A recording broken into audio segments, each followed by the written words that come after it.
ॐ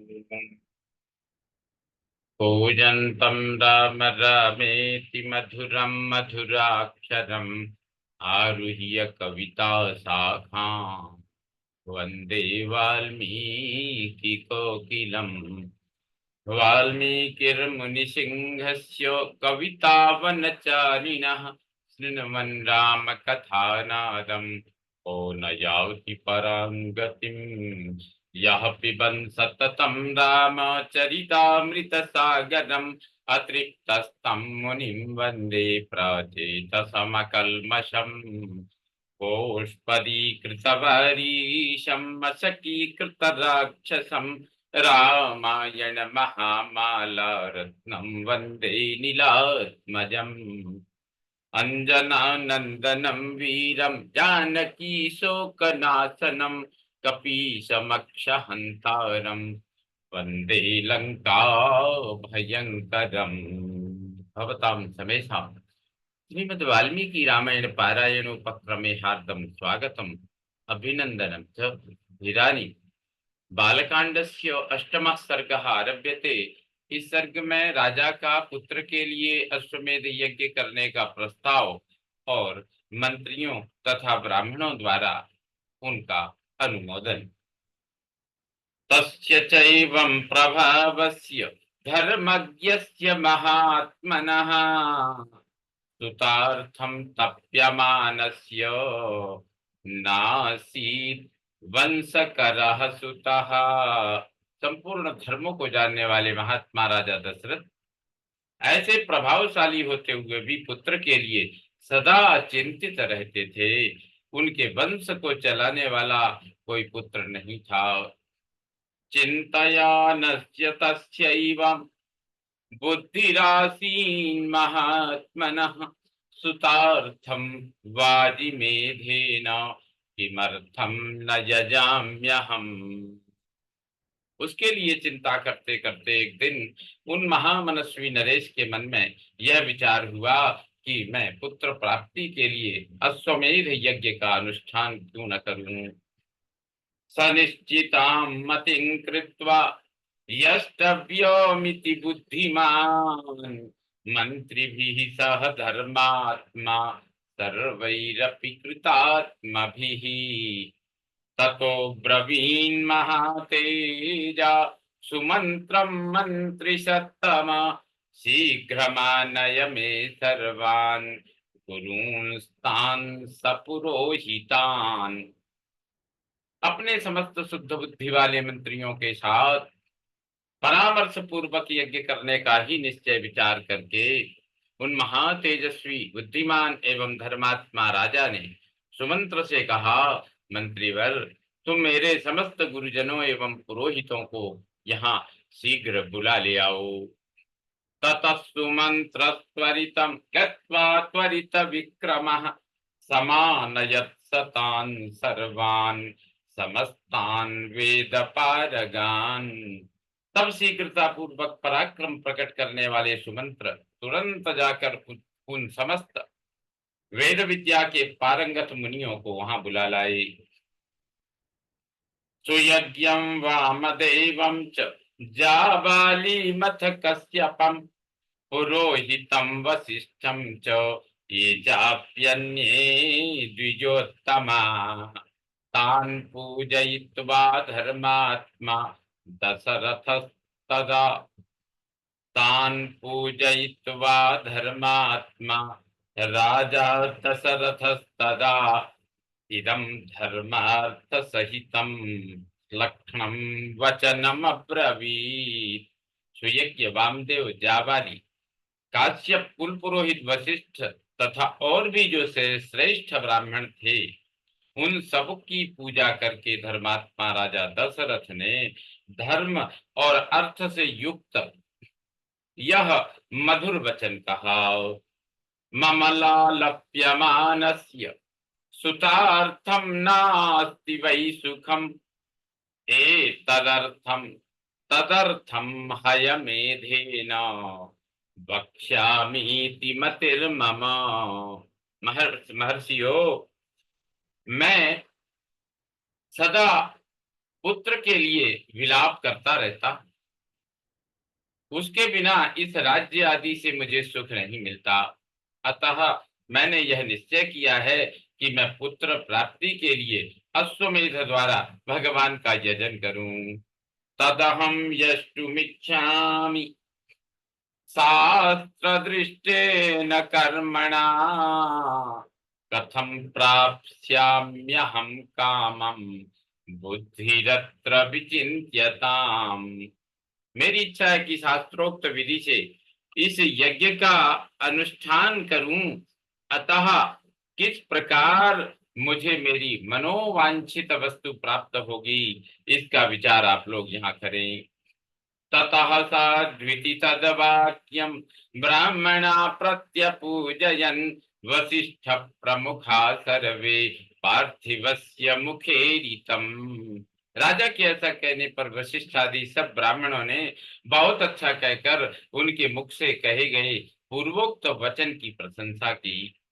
ऊचुश्च परम प्रीता सर्वे दशरथं वचः संभारा संव्रियन्तां ते दुर्गश्च विमुच्यताम्।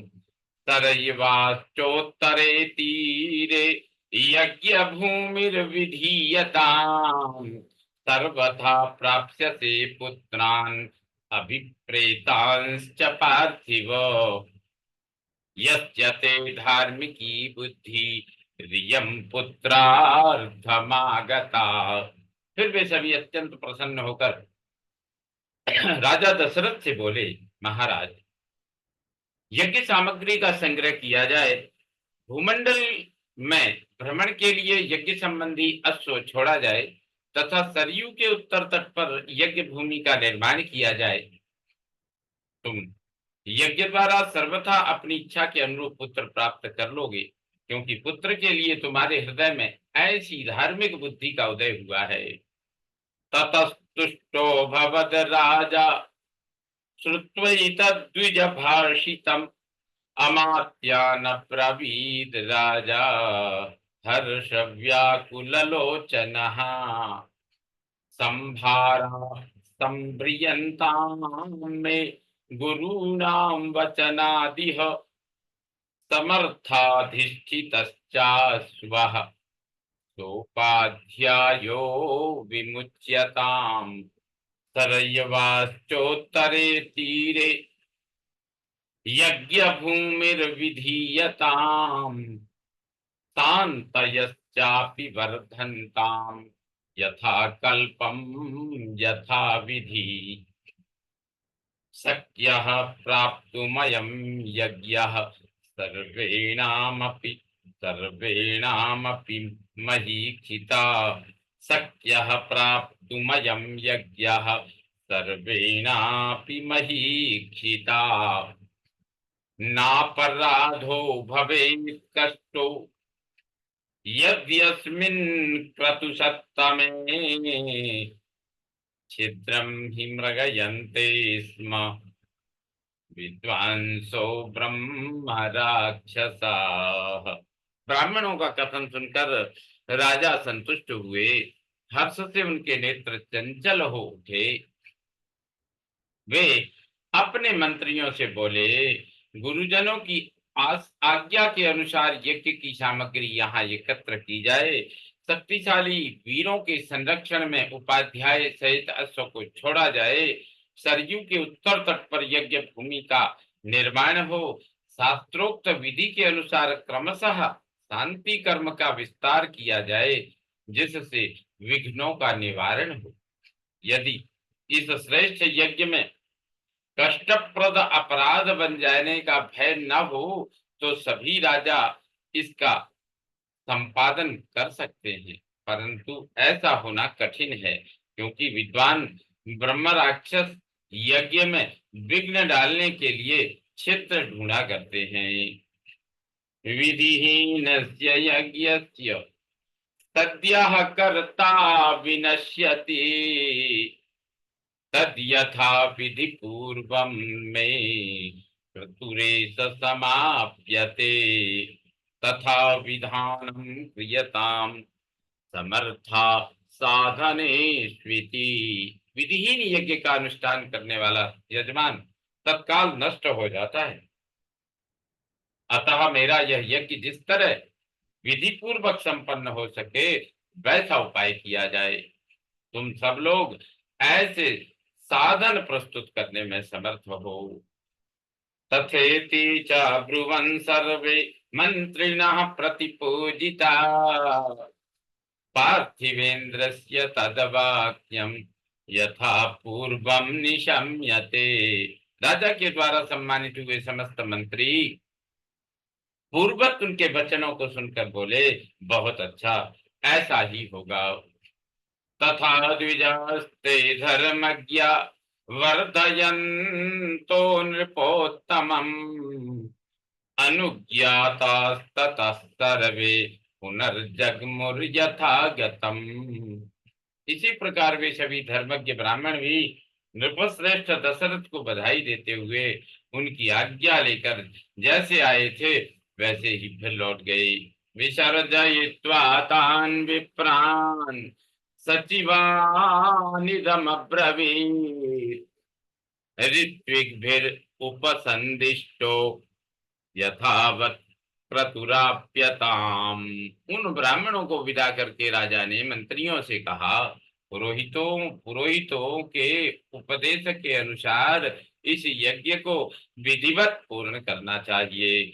इत्युक्त्वा नृपशार्दूल सचिवान् समुपस्थितान् विसर्जयित्वा स्वं भीष्म प्रविवेश महामतिः। वहां उपस्थित हुए मंत्रियों से ऐसा कहकर परम बुद्धिमान नृपश्रेष्ठ दशरथ उन्हें विदा करके अपने महल में चले गए। ततः गत्वा पत्नी नरेन्द्रो हृदयंगमा उवाच दीक्षां विशत यक्ष्येऽहं सुत कारणात्। वहां जाकर नरेश ने अपनी प्यारी पत्नियों से कहा, देवियों दीक्षा ग्रहण करो, मैं पुत्र के लिए यज्ञ करूंगा। तासां तेनातिकान्तेन वचनेन सुवर्चसां मुख पद्मान्यशोभन्तो पद्मानी वहिमाद्यये। उस मनोहर वचन से उन सुंदर कांति वाली रानियों के मुख कमल वसंत ऋतु में विकसित होने वाले पंकजों के समान खिल उठे और अत्यंत शोभा पाने लगे। इत्यार्षे श्रीमद् रामायणे वाल्मीकि आदि काव्ये बालकांडे अष्टम सर्ग संपूर्णतां याति। ओम पूर्णमदः पूर्णमिदं पूर्णात् पूर्णमुदच्यते पूर्णस्य पूर्णमादाय पूर्णमेवावशिष्यते। ओम शांति शांति शांति।